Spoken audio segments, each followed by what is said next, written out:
Estás escuchando Milenio 3 por Ayuca Náutica. Un autobús escolar. Es un día de abril, concretamente un martes 10, año 1979. Un autobús escolar al ralentí, como tantas veces hemos escuchado en nuestra infancia. Los niños suben a él. Son muchachos de pueblos cercanos a Vigo y han sido premiados con un viaje extraordinario en la Semana Santa. Un viaje que les ha llevado por Madrid, el Museo del Prado, el Parque de Atracciones.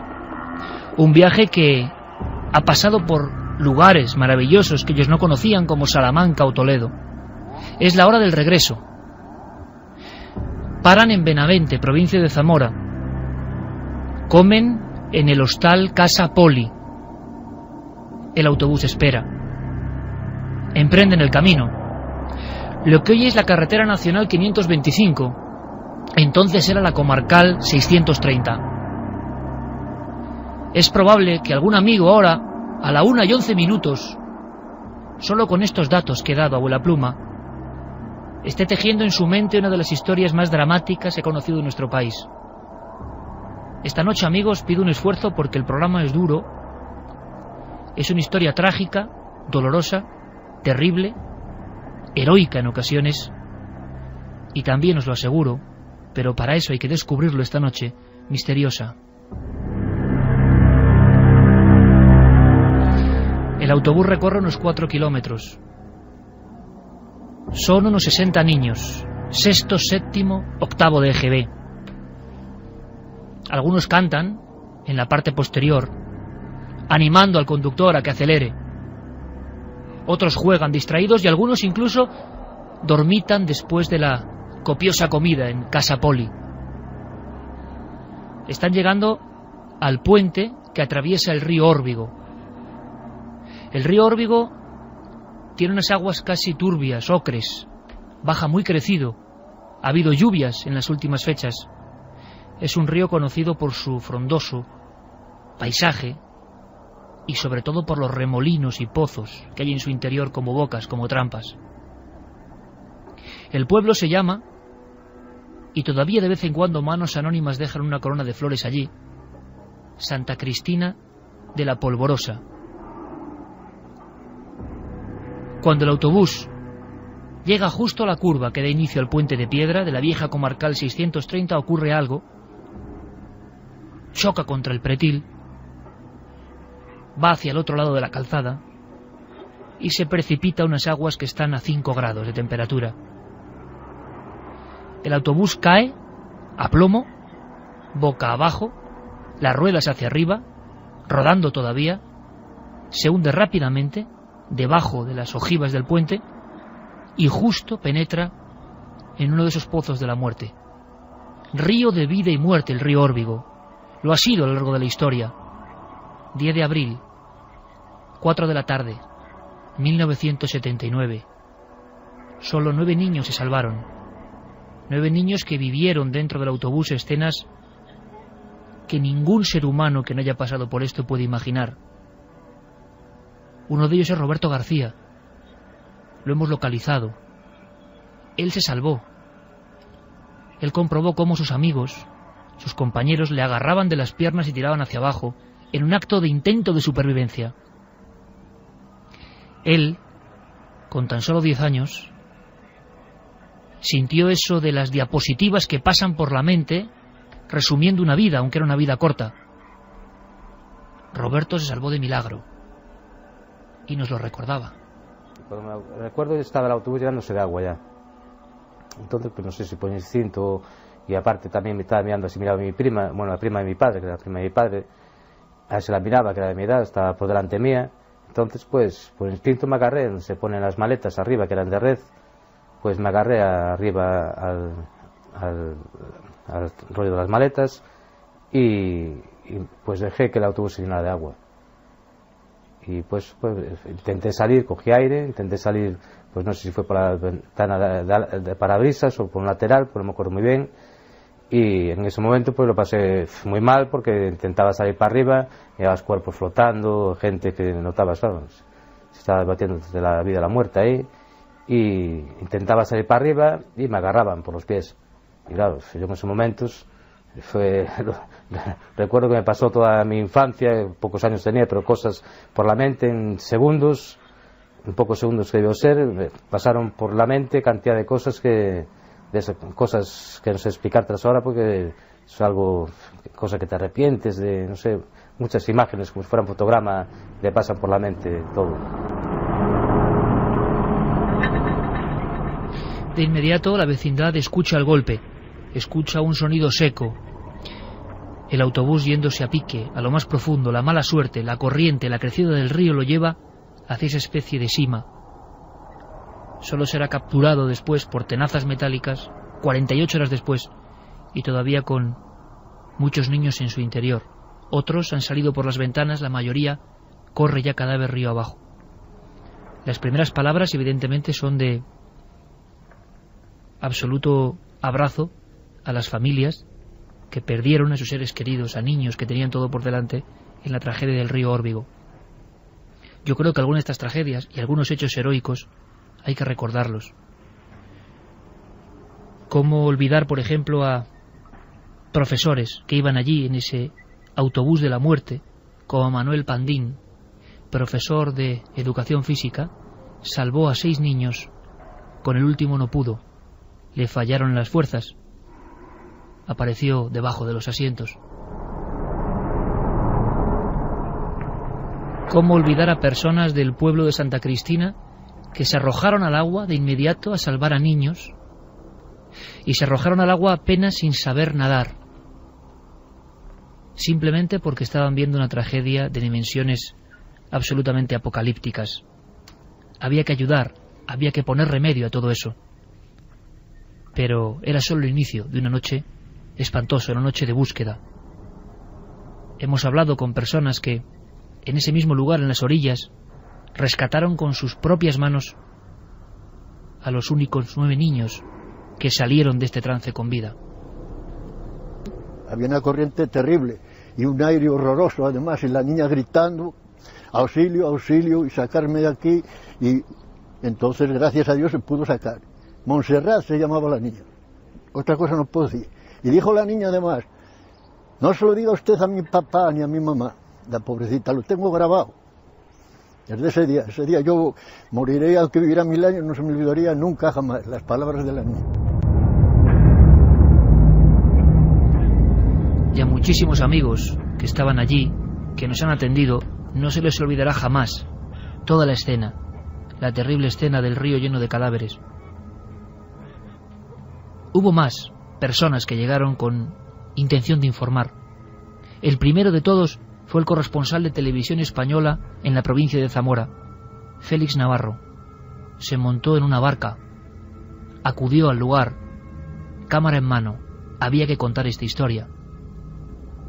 Es curioso que ahora en los archivos de Televisión Española apenas se guarda un solo recorte, fotograma de esta tragedia, porque había muchos elementos importantes para, por ejemplo, saber qué ocurrió justo en la curva del puente del río Órbigo.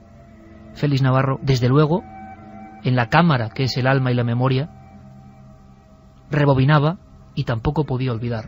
Y al levantar el autobús, la imagen tan drástica que me quedó, el autobús colgado de la grúa y niños cayendo, cadáveres cayendo al río otra vez, muertos, y bueno, no sé, fue una imagen que eso, quien lo vivimos, desde luego no la hemos olvidado ni la olvidaremos nunca. Y entonces, en uno de los trabajos, en una de las veces que yo iba montado en una barca con los buceadores que iban buscando niños por toda la orilla del río y demás, pues yo iba con la cámara grabando. Y bueno, pues una otra imagen que antes se me olvidó contártela, pero que me quedó muy grabada también, fue pues cuando sacaron a un niño comido por los peces. Durante varias noches consecutivas, todos los pueblos de alrededor de Benavente, toda España realmente con el latido, seguía los acontecimientos en el río. A la noche siguiente se recupera la carcasa del autobús, había 12 niños dentro, muchos de ellos todavía con las manos golpeando en los cristales, agarrándose las aristas. Otros tardaron en aparecer casi un mes a kilómetros de este lugar, arrastrados por el Órbigo. Estoy seguro que más de un amigo está preguntando ahora mismo, en su vehículo, en su dormitorio, en su lugar de trabajo, ¿qué tiene que ver esto con el misterio? Ahora lo vais a descubrir. Hay muchos testigos, muchas personas, incluso algunas sin conocer la tragedia, que han vivido experiencias en este lugar, precisamente en este lugar. En un instante quiero hablar con el periodista que de verdad se fundió con los hechos y nos legó una serie de crónicas a través de Diario 16 que ponen los pelos de punta. Y le quiero preguntar también qué opina de que el eco, parece ser, según dicen algunos testigos, todavía permanezca ahí. Pero ahora, a la 1:21, abrimos líneas, como siempre, líneas de contacto. Carmen, buenas noches. Buenas madrugadas, Iker. Abrimos líneas de contacto, abrimos la encuesta y sobre todo, por favor, sabemos que hay gente que recordar esto es un tremendo dolor. Lo hemos hecho con muchas tragedias, porque son parte de nuestra historia y a veces no hay que olvidar. También hay un elemento misterioso aquí, pero nos gustaría recopilar todos los testimonios posibles. Si vivisteis la tragedia, si conocisteis gente, si habéis pasado algún tipo de experiencia en el lugar, como le ha ocurrido, por ejemplo, a campistas y a personas que muchos años después han estado precisamente en este lugar, en la orilla del mismísimo río Órbigo. Así que abrimos vías de contacto. Claro que sí, que líneas abiertas, como siempre. Si queréis mandar un mail, milenio3 con número @cadenaser.com. También la web de la cadena Ser, cadenaser.com, para publicar los mensajes. Segundo a segundo los vamos a ir subiendo. Y nuestro 27699 es nuevo número para mandar los SMS. Como siempre, Iker, vamos a sortear 3 libros, 3 novelas, para que la gente pueda leer tranquilamente en su casa, y también pueden votar ya en el debate de la semana en Milenio 3. En ikerjimenez.com, la pregunta de esta semana es: ¿crees en la maldición del exorcista? ¿Y por qué? Bueno, pues eso viene en la segunda hora. La maldición del exorcista. Quizá venga en el túnel del tiempo. Tengo en las manos los reportajes. Diario 16. Portadas, prácticamente una docena de portadas. El río Órbigo se tragó a 45 niños. 22 cadáveres río abajo. Y un sinfín de fotografías y de historias tremendas. Fue un desgarro auténtico para un periodista, para un maestro de periodistas. Paco Pérez Avellán, buenas noches. Hola, buenas noches, sí, que pues efectivamente es que a mí me toca eso absolutamente, la carne viva. Yo soy una persona muy receptiva a las cosas que le pasan a los niños. Y aquello fue una tragedia a los niños, a una cantidad enorme de niños, por lo tanto una cantidad enorme de familias, de padres. Hubo una demostración tremenda de dolor y de solidaridad, y también una concentración de todas las personas cercanas al lugar del accidente. Paco, visiones, ¿no?, diapositivas. Tú llegas para hacer un reportaje, sí, y yo no sé en la si... puerta de Benavente, del hospital, llegaban los padres, preguntaban por los hijos, visitaba la persona que les atendía una pequeña lista muy corta, de solo 9 nombres, y los que no estaban en esa lista estaban en el río. Decir que estaban en el río, todo el mundo inmediatamente tenía una imagen de lo que pasaba.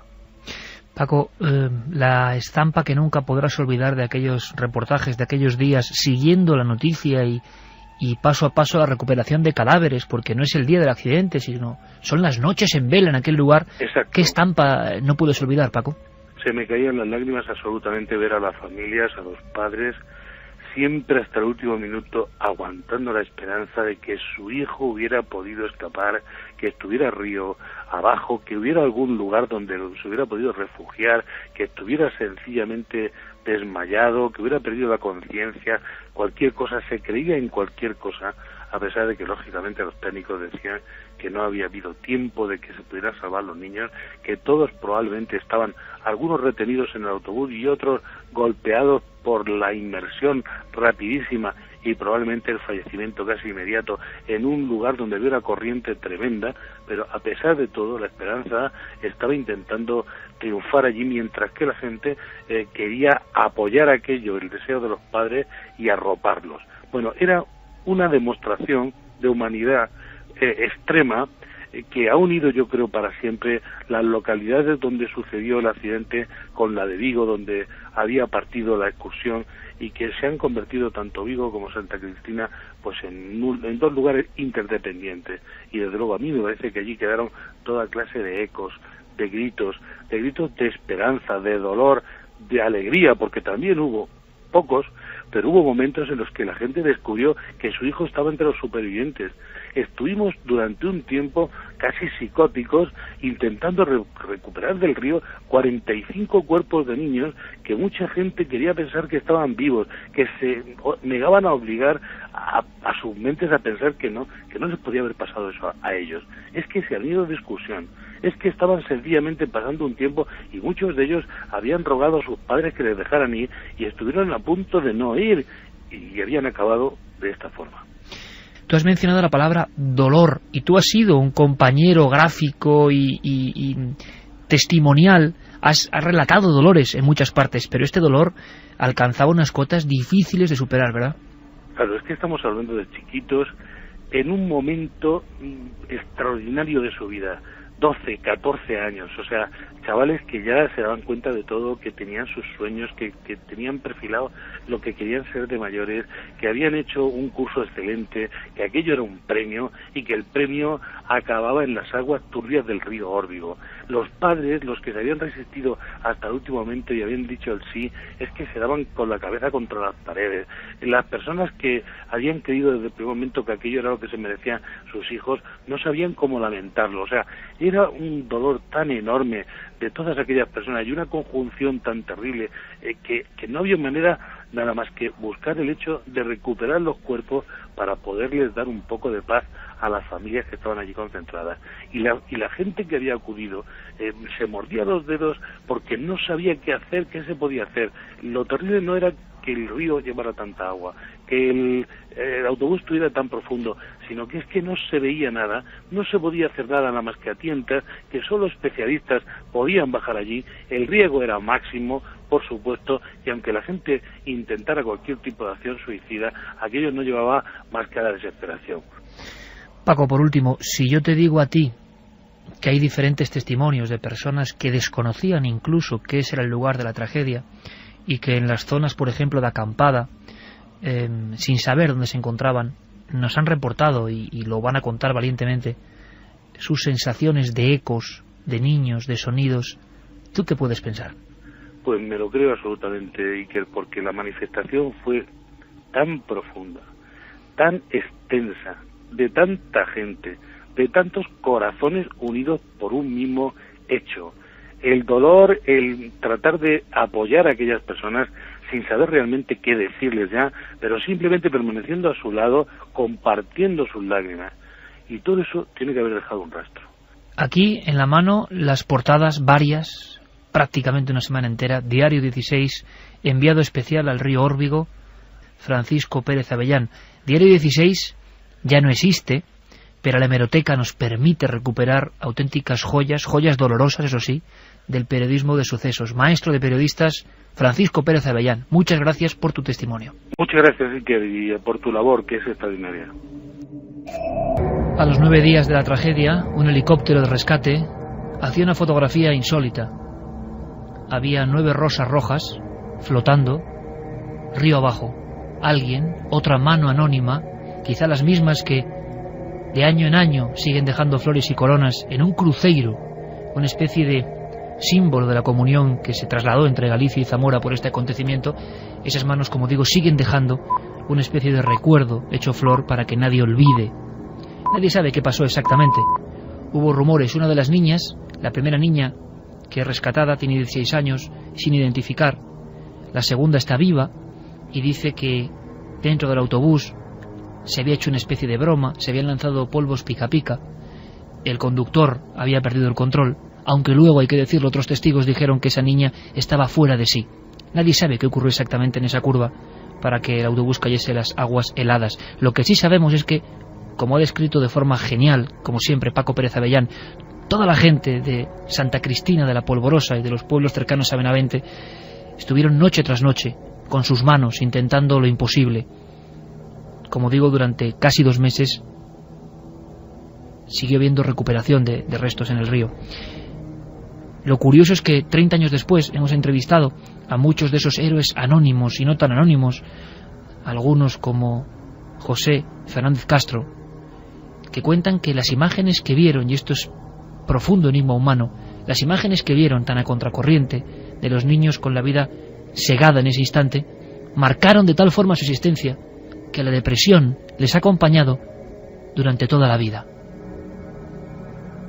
Hombre, que me afectó, por eso lo pasé muy mal, por eso lo ha pasado muy malísimamente. Y luego después, pues muy mal, con todas las cosas, con todo, con el trabajo, no era dueño de mi persona, de nada. Ni podía trabajar, iba a trabajar y yo qué sé. A los 2 meses se recupera un chándal de niña y unas postales del Museo del Prado, flotando todavía en las aguas del río Órbigo. Yo sé que mucha gente ahora mismo en la zona estará con el corazón en un puño, algunos con un dolor que no se mitiga, pero todo esto, como ha ocurrido en otras partes del mundo, conecta con el misterio. Quiero saludar ya a nuestro compañero Santiago Camacho. Santi, buenas noches. Buenas noches, sí. Felicidades, Santi, por el trabajo en Chernóbil. Muchas gracias. Felicidades. Y además hoy estrenas una sección que va a ser maravillosa, La España Secreta. Pues sí, vamos a aplicar el mundo de las conspiraciones. Vamos a tenerlo esta vez cerquita, que siempre hablamos de cosas de muy lejos. Pues esta vez vamos a hablar de las cosas que nos tocan de cerca. Quiero que escuches muy atento, para que me des tu opinión, ¿de acuerdo? Y ahora conexión con Málaga, ni más ni menos, con un sitio muy especial, con un templo del conocimiento de Carmen. ¿La radio conecta con qué lugar? La radio conecta directamente con la vivienda biblioteca de Javier Sierra, que creo que ya nos está escuchando. Javier, buenas noches, compañero. Muy buenas noches. Bueno, qué maravilla, qué maravilla. Está rodeado de libros, de portadas de periódico, de fichas de la hemeroteca.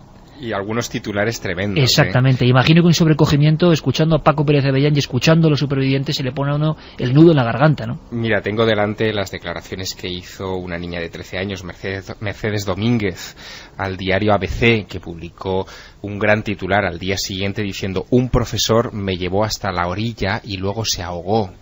Y cuenta Mercedes Domínguez, esta niña, que todavía tuvo tiempo de ver a su profesor, el profesor de gimnasia que antes mencionabais, decirle adiós con la mano después de que se hundiera en el autobús. En fin, la historia es tremenda, se mire por donde se mire.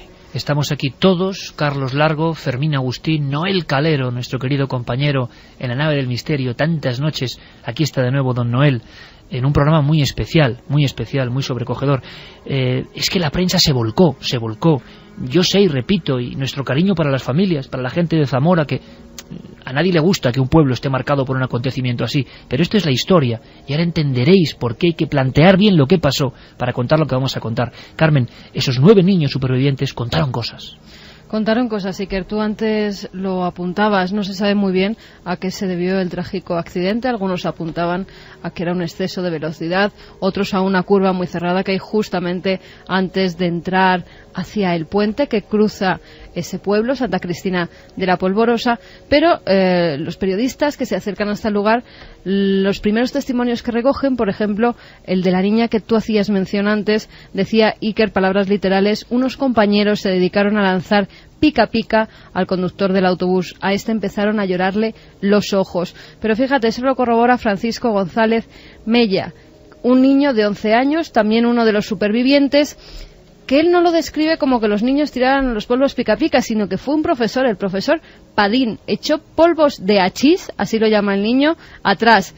El conductor se despistó y por poco se mete en un bache muy grande. Lo esquivó y nos metimos en un badén. El conductor giró el volante para dar la curva y nos fuimos por el puente hacia abajo. Escenas de cómo los niños con 10, 11 años, como Roberto García, el que hemos encontrado, algunos agarrados al asiento de adelante y por eso se salvaron, porque salieron flotando, otros agarrados por los tobillos por sus propios compañeros. Escenas que desde luego cómo van a olvidar esos chiquillos, ¿no? Pues sí, es muy difícil de olvidar, Iker. Y fíjate, publica el Correo de Zamora entrevistas con los 10 supervivientes, así es el titular. Van 4 horas después de que se produzca el accidente al Hospital Comarcal de Benavente y allí se encuentran con los supervivientes. Están divididos en varias habitaciones, de 3 en 3, y poco a poco los van entrevistando. Entran en la habitación de las niñas. Estas estaban más conmocionadas todavía que los pequeños y empiezan a preguntar por sus amigas y por sus amigos. Dicen, estarán en la habitación de al lado, ¿los habéis visto? Y esos niños ya no están. Estaban todavía en el río Órbigo, Iker, y sus cuerpos todavía no habían sido rescatados. Bueno, llegados a este punto, le pido mucha atención, por favor, a Santiago Camacho, a Javier Sierra, a Carmen y, por supuesto, a los cientos de miles de amigos que ahora conectan con nosotros, quizá algunos cerca de ese lugar donde se alza un cruceiro y donde a veces, en los últimos 30 años, repito, alguien deja coronas de flores en la orilla del río Órbigo. Río de vida, siempre el río es vida, pero también muerte. Gracias a un querido familiar, casi un hermano mayor para mí, o un hermano mayor para mí, mi primo Roberto, que he vivido muchas aventuras tras los misterios desde niño. Él fue el primero en informarme de la increíble historia de Pedro. Ahora todos nos vamos a sobrecoger, y yo le doy las gracias enormemente a Pedro porque es un valiente. Eso es lo primero, es un valiente, porque sabemos de otra gente que ha vivido cosas parecidas, pero claro, no dan el salto a contarlo, simplemente a contar lo que vivieron. Sabemos que hay mucha gente esta misma noche, y pedimos vuestra participación en las vías de contacto. 2799, ¿no? 27699. 27699, palabra clave milenio, las vías de contacto ordinarias, porque si alguien sabe algo, queremos investigar. Nos ha impresionado mucho esta historia y lo hacemos desde el corazón, porque hay una conexión con el misterio que no nos extraña. Paco Pérez Avellán decía que no le extraña que haya ecos, viviendo y viendo lo que él sintió allí. Pedro está con nuestros compañeros de Ser Vitoria, 1:37 en directo. Pedro, muchas gracias por estar ahí. Buenas noches. Buenas noches, Iker. Imagino, Pedro, que para ti haber escuchado todo lo que hemos contado en esta media hora también impresiona, ¿no? Es la historia que tú, importante, y tu familia no conocíais. Pues no, la verdad que no, y me he quedado bastante impactado con lo que he escuchado porque apenas conocía detalles y... Ahora puedes entender quizá un poco más así lo que te ocurrió, o por lo menos imagino que le da otra dimensión, ¿no?, a la vivencia que ahora nos vas a contar. Pues sí, la verdad que sí, que escuchando los detalles, claro, porque yo tenía otra idea, no sé, tenía una idea del accidente que era que había pasado un autobús de niños y tal, pero no me hacía la idea de que fuera tan dramático y que la tragedia tuviese esa dimensión, no sé. Lo has dicho perfectamente, Pedro, tan dramático, ¿no? Porque hay accidentes, evidentemente ha habido muchos, y muchos de autocares, y muchos de niños, y muchos que son desgarradores, pero tal y como se produjeron los hechos, la película de los hechos, con la gente casi viendo una muerte anunciada, fue algo terrorífico. Bueno, pues Pedro, que es un excelente profesional, una persona que se viste por los pies y que no tiene ningún interés en contar ni dejar de contar, ni gana nada, ni desde luego quizá pierda, en el sentido de, oye, estas cosas siempre da un poco miedo contarlas, ¿no? Viví una experiencia de poner los pelos de punta, así de claro, como hemos escuchado otras, cuidado, que no es la única. Pedro, me gustaría que rebobinases. El sonido nos llega perfectamente gracias a los compañeros siempre eficientes de Radio Vitoria, de Ser Vitoria, de la cadena Ser en Vitoria, queridos amigos. Porque Pedro, es hace casi 20 años, ¿verdad? Sí, Cuéntanos, estás con tu familia y ¿qué ocurre? Decides parar en este lugar. Nosotros nos dirigíamos a Galicia y saldríamos sobre las 5 de la tarde, más o menos, y a eso de las 9:30, como se nos hizo de noche, llegamos a Santa Cristina y de forma improvisada pues vemos una chopera y decidimos parar. Para que te sitúes, donde nosotros paramos queda pues justo antes del puente que da entrada al pueblo, a mano derecha, en una chopera que queda un poco como más abajo porque la carretera comarcal está a más altura. A ver, un momento, por favor, se ha colado unas voces. Ahora parece que se regulan. Había algún tipo de conexión desde Vitoria, ¿no? ¿Abierta? ¿Noel? Sí, creo que era eso. No era ningún efecto del programa, ni mucho menos. Parece que era la propia conexión con Vitoria. Pedro, te escuchamos. ¿Me escuchas? Perfecto. Es que había algún pequeño sonido que daba un sonido como de fondo. Me contabas, año 91... vais dirección a Galicia y decidís parar ya de noche cansados en este lugar. Sí, decidimos parar para dormir y cenar y vamos, donde nosotros paramos es una chopera que queda como a la derecha de la carretera comarcal, justo antes de la entrada del pueblo, justo antes del puente que pasa sobre el río Órbigo. Donde nos quedamos a acampar queda como a unos 100 metros de la carretera y a unos 50 metros del río, para que te sitúes. Cenamos, montamos 2 tiendas de campaña donde durmieron mi hermano y mi padre, y bueno, y en el roulotte pues dormimos mi madre, mis hermanas y yo. Estáis durmiendo tranquilamente, la noche pasa, cena plácida, toda la familia además, es que el caso tiene su miga porque es toda la familia prácticamente, una parte de la familia. Yo no sé qué hora podría ser, Pedro, pero empieza a ocurrir algo en mitad de la noche, ¿no? Sí, pues nos acostamos y a eso de las 3 de la mañana a mi madre empezó a escuchar como ruido, como si anduviesen con las cosas fuera, como el ruido, había sillas fuera y mesas y demás, y como si anduviesen con las cosas. Entonces, ¿qué hace? Dar un golpe. Ella pensó que podría ser un perro, pues porque habría una zona de huertas cerca, y dio un golpe. Bueno, en respuesta a este golpe empiezan a golpear lo que es desde el exterior todas las paredes del roulotte de forma contundente, con agresividad. Además, los golpes eran muy continuos. ¿Has dicho agresividad? Sí, agresividad, rabia, con virulencia. Los golpes muy continuos, como para que te hagas una idea, como si 15 o 20 personas estuviesen golpeando al unísono desde el exterior, hasta tal punto que el roulotte empezó a zarandearse. Vamos a ver, desde dentro tú tenías 12 años, ¿no, Pedro? Sí, 12 años. Desde dentro, tus hermanas, tu madre y tú comprobáis que el roulotte entero está zarandeándose. Sí, y que están golpeando por todos los lados, al unísono.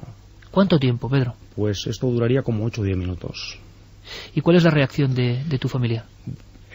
Intentan gritar, pero según me cuentan, algo se lo impide. Notan como una especie de nudo, como cuando en un sueño uno intenta gritar o uno intenta avanzar y no avanza. Intentan gritar, no pueden gritar, pero bueno, al poco pueden gritar, comienzan a gritar, empiezan a llamar a mi padre, y así se tiran como, pues ya te digo, 8 o 10 minutos lo que duraría. Estás, imagino, Pedro, escuchando ahora mismo. Si haces un esfuerzo, tú ahí, en la radio ahora mismo, en esta conexión, yo estoy seguro, Pedro, que ahora mismo en tu mente puedes llegar a volver a escuchar esos golpes. ¿Y cómo eran? ¿A qué se parecían? Pues, a ver, para que te hagas una idea, son golpes continuos, pero no como si tú intentases mover un coche, como si un grupo de personas, 5 o 6 personas, intenta zarandear un coche o moverlo, no. Eran golpes contundentes, con mucha rabia, con mucha violencia y muy continuos, y encima por todo el exterior. Entra tu padre, creo, incluso llega a armarse con una barra de hierro o algo parecido para ver qué está ocurriendo, ¿no? Sí, bueno, claro, hay una cosa que te quiero aclarar. Había 4 ventanales, pero el posterior, o sea, el delantero y el posterior, que eran bastante grandes, la zona estaba iluminada porque había una farola bastante grande en la carretera, y como estábamos cerca, pues había iluminación. Por cuando todo eso sucedió, por los ventanales no se veía absolutamente nada. O sea que estáis escuchando estos golpes fuertes, toda la roulotte zarandeándose, pero podíais ver el exterior y no había nadie. No había nadie por ninguno de los ventanales, no se veía nada, y había claridad suficiente como para haber visto. No se veía absolutamente nada. ¿Tú llegas a gritar, Pedro? No, ¿Tú qué haces? Mi reacción, bueno, yo igual como era el menor, tenía 12 años, pues me quedo bastante bloqueado por el miedo, y yo soy el único que no grita. Mi madre y mis hermanas, como te he dicho antes, intentan gritar, algo se lo impide, como si tuviesen un nudo en el estómago. Después gritan durante muchos minutos, y solo al final mi padre escucha sus voces, y cuando oímos la voz de mi padre, aquello cesa de repente. Y cuando llega él a la roulotte, imagino, para ver qué ocurre, ya aquello se ha marchado. Sí, ya no. Los golpes cesaron justo en el momento en que él nos escucha, y lo que nos dice, claro, le contamos lo que ha pasado y dice que no puede ser, que él no ha escuchado nada, y mi hermano tampoco había escuchado ni gritos ni golpes, y eso que duró 8 o 10 minutos. Lo increíble, si cabe la palabra, lo más asombroso es que después, horas después, tenéis la oportunidad, con la claridad, la primera claridad, de ver qué ha pasado fuera de la roulotte. Claro, lo más sorprendente y lo más llamativo es que a la mañana siguiente nos damos cuenta de que todas las paredes del roulotte, incluso el techo, había marcas de manos negras, manos negras pequeñas, como de niños de 8 o 10 años, como si hubiesen cogido un grupo de niños ceniza o hollín o algo negruzco y hubieran impregnado las paredes del roulotte con marcas de sus manos. Estaban repletas, incluso el techo.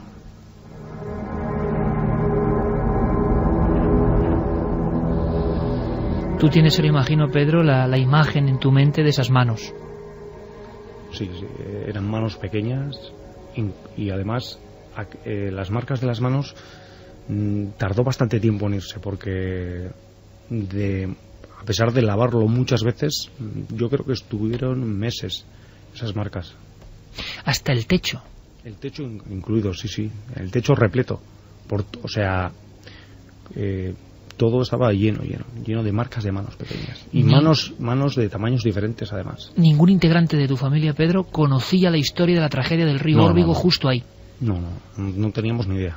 Pero alguien, no vamos a decir quién, pero de la zona, cuando asustados contáis lo que ha pasado, ¿qué os cuenta?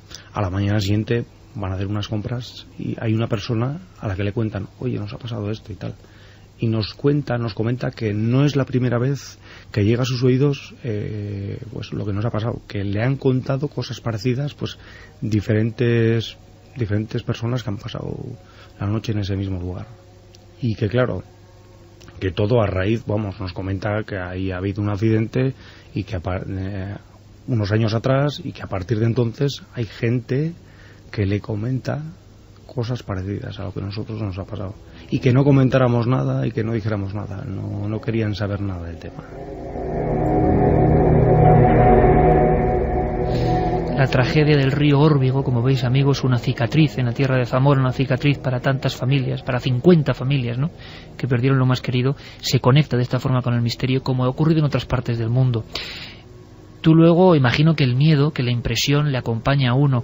Hemos escuchado, Pedro, a gente que estuvo en las operaciones de salvamento 20 años antes, 22 años antes de lo que te ocurre a ti, y que siempre les acompañaba esta historia. Yo creo que tú, en sueños, por lo que me has contado fuera de antena, sufres esta presencia de alguna forma, esta impresión de lo ocurrido durante mucho tiempo, ¿no? Eso es, yo soy el único que no grita, pero se ve que interiorizo el miedo de otra forma, porque era el menor. Y a mí me pasa que durante 2 o 3 meses yo revivo en sueños lo que nos pasó, lo que te he contado, a la misma hora prácticamente, las 2 o 3 de la mañana, prácticamente casi todos los días. Me levanto gritando y con el alivio de menos mal que ha sido un sueño y menos mal que estoy en casa. Tu familia, sobre todo tus hermanas y tu madre, una familia normal y corriente, ¿cómo interpretan estos hechos o qué piensan, sobre todo cuando les cuentan detalles de la tragedia que se vive allí? Nosotros, nuestra sensación, si te soy sincero, y respetando todo el drama humano, la tragedia y todo lo que ha pasado allí, ¿no?, que tampoco quiero que nadie se ofenda y a nadie le moleste lo que te voy a decir, pero nuestra sensación, sabiendo lo que ahí ha pasado, pues es que quizás ese sea un lugar marcado y quizás es como una llamada de atención, o que a mi madre al golpear es como si no sé cómo explicarte, como si fuese un resorte o una especie de palanca que nos puso en contacto con lo que allí ocurrió años atrás. Que tampoco puedo estar seguro pero vamos, lo que pasó es muy extraño. A bote pronto, Javier Sierra, imagino, rodeado de libros en su hogar, en su biblioteca, y ahora sí con el alma en un puño, porque estas cosas tienen tal aplomo, tal fuerza, te reconcilian de tal forma con el misterio, porque ahí está la gente, lo puedo decir, absolutamente normal, que no ha vuelto a tener encuentros con lo extraño, que su vida no tiene nada que ver con el misterio, profesionales que hacen su vida y que coinciden en ese lugar, en ese momento, y les pasa eso. Javier, ¿cómo te quedas? ¿Qué piensas? Si quieres preguntar algo directamente a Pedro. Bueno, la verdad que el testimonio de Pedro en este sentido es impagable, ¿no? El poderlo tener delante de los micrófonos y conversar con él. A mí me vienen a la mente varias cosas que he estado hurgando en mi archivo en estas horas previas al programa para tratar de contextualizar si ese lugar, además de lo ocurrido en la catástrofe que estamos hablando, en todo el drama del año 79, si además antes pudo haber algún otro precedente, y que he encontrado dos cosas muy curiosas. Una nos remonta al siglo IX, al año 812. Hay una leyenda que habla de luchas entre moros y cristianos en los tiempos de Alfonso II el Casto. En este mismo lugar, Javier. En este mismo lugar, justo en el puente que cruza sobre el río Órbigo. En medio de esas escaramuzas, que como digo se sitúan en torno al año 812 de nuestra era, parece que las tropas de un cabecilla moro, que es el que estaba asediando aquel lugar, un tal Orés, huye ante la presencia del ejército cristiano, y al cruzar ese puente se encuentra, dice la leyenda, con una luz muy potente en la que distingue unas siluetas y que le zarandean a él y a sus tropas, incluso le tiran piedras u objetos contundentes que no saben qué son. Los cristianos lo interpretan como una aparición de la Virgen, y de ahí surge la tradición de la Virgen de la Vega, que es un poco la patrona de toda esa zona, ¿no? El milagro de la Virgen de la Vega. La otra historia también es muy curiosa, es de principios del siglo XVIII, también en este pueblo, en Santa Cristina de la Polvorosa, incluso motivo de un acta notarial. Ocurrió el 16 de julio de 1701, y es la historia de un segador, un señor que se llama Juan Barreiro, que fue empleado por un vecino de Santa Cristina de la Polvorosa llamado Juan Casado, que en medio de una tormenta de verano, típica, a mediodía, le cae un rayo. Todo el mundo piensa que ha muerto, pero cuando se acercan los vecinos a él descubren que no está muerto, que se ha salvado. El cura se da cuenta de algo muy singular, que llevaba colgado un rosario al cuello, y que ese rosario se ha deshecho, pero se ha quedado como tatuado, como perfectamente dibujado sobre la piel de este Juan Barreiro. A partir de ahí se levanta un acta notarial pensando que aquello es un milagro también de la Virgen, y que ha sido el que ha salvado a ese vecino, a las orillas justo del río Órbigo, en el mismo pueblo donde han ocurrido estos hechos.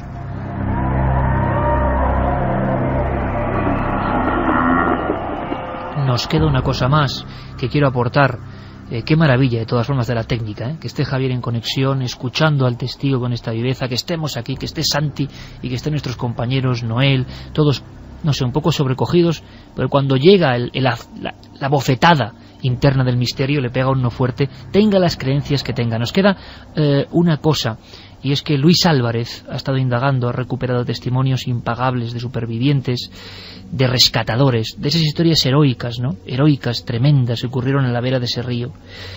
Y Luis estuvo de acampada, se llevó una fiel compañera, un perro pastor alemán, y está ahora mismo lo que se llama en televisión teceando, es decir, revisando lo grabado. Pero le he pedido que nos deje, ahora está en pleno viaje, que nos deje una postal sonora de lo que ha vivido en esa noche en ese lugar. Ahí va. Nosotros tratamos con el equipo de rodaje de Cuarto Milenio recrear las mismas condiciones que habían vivido en el año 91 esta familia de Álava. Para ello hicimos 2 noches de acampada y nos llevamos en esta ocasión a un perro, una pastora alemana de 3 años y medio, es mi perro. Y bueno, y le introduje en la tienda de campaña, dormí con él en la tienda y el equipo durmió en otra tienda de campaña, el cámara y el ayudante. A la media hora de estar con las luces apagadas, con los camping gas apagados, las linternas, recuerdo que cuando estábamos en el estado de presueño, ese estado parece de interfaz en el que todas estas cosas suceden siempre y parece que tiene una explicación ahí, es cierto que empecé a oír una especie de jolgorio al otro lado de esa tela de la tienda de campaña, al otro lado de la cremallera, un jolgorio que al principio interpreté como que, bueno, algún ruido cualquiera, no estamos acostumbrados a estar de acampada, y sin embargo se seguía oyendo, me incorporé, se seguía oyendo, y un jolgorio, podría decir casi infantil, como si hubiera niños, pero al otro lado del río, en la otra orilla exactamente, y observé que el perro estaba en un estado de alerta, lo cual no es tampoco, digamos, no es del todo normal, pero en el bosque hay muchos ruidos. Lo que sí que recuerdo, y siempre lo he tenido muy claro, en cualquier investigación que hayamos hecho con el programa o rodaje, en cualquier sitio, con cualquier fama o con cualquier digamos, background, si uno pierde los nervios, estoy convencido de que sucedería lo mismo que le sucedió a la familia en el año 91. El sonido fue desapareció, se quedó como un eco lejano y no volvió a pasar nada más en toda la noche. Milenio 3. Detrás del misterio. En busca de una respuesta. Cadena SER.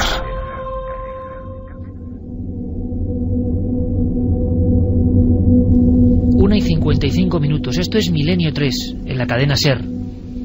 Aquí estamos, con el misterio como bandera. Misterio del hombre, de la ciencia, del pasado, de la historia y también de lo quizás sobrenatural, de aquello que nos pone la carne de gallina y que nos gusta contar, y que nos gusta que gente como Pedro Valiente rompa el cerco de silencio.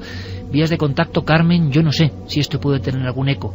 ¿Qué está diciendo la gente? Me interesa mucho que repitas las vías y que me comentes. Pues vamos a repetir las vías de contacto. 27699 si nos escriben a través del teléfono móvil poniendo Milenio, espacio y vuestros mensajes, milenio3 con número @cadenaser.com y la web de la cadena SER, www.cadenaser.com. Vivian nos dice que pasó por el puente Órbigo este verano camino de Santiago, una ciudad muy interesante. Tote opina que ningún padre debería enterrar a sus hijos. Acabo de saltar de la cama, el accidente del río Órbigo del colegio Vistalegre. Yo estudié años después allí y es un colegio maravilloso. Gracias por acordaros de ellos, nos decía Chris. Hay varias personas que nos han escrito, Iker, que estudiaban en ese colegio. También nos decían, yo paso todos los fines de semana por ese famoso río, me lloran los ojos cada vez que paso por el Órbigo. Yo dejé una corona de flores, nos lo decía Fernando de Ávila. Mira, esas manos anónimas, de repente, con la magia de la radio, se convierten en Fernando. Siempre que voy a mi pueblo paso por Santa Cristina. No conocía este suceso, pero estoy seguro que a partir de ahora, siempre que pase, me acordaré de esos niños. Nos lo comentaba Daniel. También dice que yo estuve viviendo en Santa Cristina y lo del accidente es un tema tabú. Todo el mundo lo lleva en el corazón y nadie quiere hablar de ello. Nos lo comentaba Héctor. Hola, yo tuve la oportunidad de estar en Madrid, en el mismo colegio mayor, con los niños y profesores de este colegio que tuvo el accidente.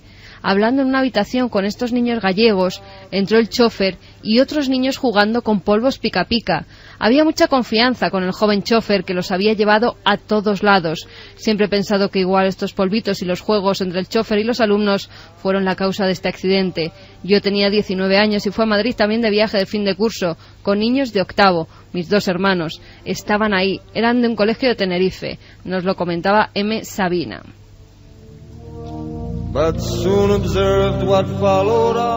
Luego recapacitaremos y seguimos durante la noche, desde luego, pendientes de los mensajes que hablan de esta tragedia. Pedro, ¿no has vuelto al lugar o volverías al lugar? Pues la verdad que Luis me comentó como para ir allí, pasar la noche, pero le dije que no, que pienso que si te ha pasado algo, pues que eso hay que dejarlo estar y que no hay que jugar con ciertas cosas, ¿no? Porque eso no tienes la menor duda que no fue un sueño, como alguien muy escéptico podría decir. Ahí estaban las manos, ¿no? Aparte de eso, hay una cosa muy extraña. Si mis hermanas y mi madre gritan durante 8 o 10 minutos, si esos golpes tan contundentes y tan continuos y tan fuertes, si hay 2 tiendas de campaña donde están mi padre y mi hermano y no escuchan ni golpes ni gritos, si miramos por los ventanales y no vemos absolutamente nada, si vemos las marcas, vemos en el techo sobre todo, que es lo más llamativo, y luego nos enteramos de toda la historia que hay detrás, pues a mí se me abren ciertas interrogantes que no encuentro respuesta. Nosotros tampoco, Pedro, solo tenemos una certeza, que viviste ese suceso, que tu familia también lo vivió, y eso es algo absolutamente fascinante y al mismo tiempo sobrecogedor. Pedro, un valiente, lo has contado fenomenal. Nos has hecho llegar la fuerza del misterio. Nuestro abrazo, y también a Adolfo Urbina, nuestro técnico allí en Vitoria. Un abrazo para los dos, muchas gracias. Gracias a vosotros, Iker. Esto es digno de reflexión, Santi, pero lo haremos luego, justo antes de iniciar nuestro apasionante túnel del tiempo. Javier Sierra, Santiago Camacho, todo el equipo aquí, Carmen y yo, por supuesto, pues pendientes de lo que puede pasar esta noche, y el tema que viene también es fuerte, hay que decirlo. Ahora las noticias y regresamos. Seguid con nosotros, por favor.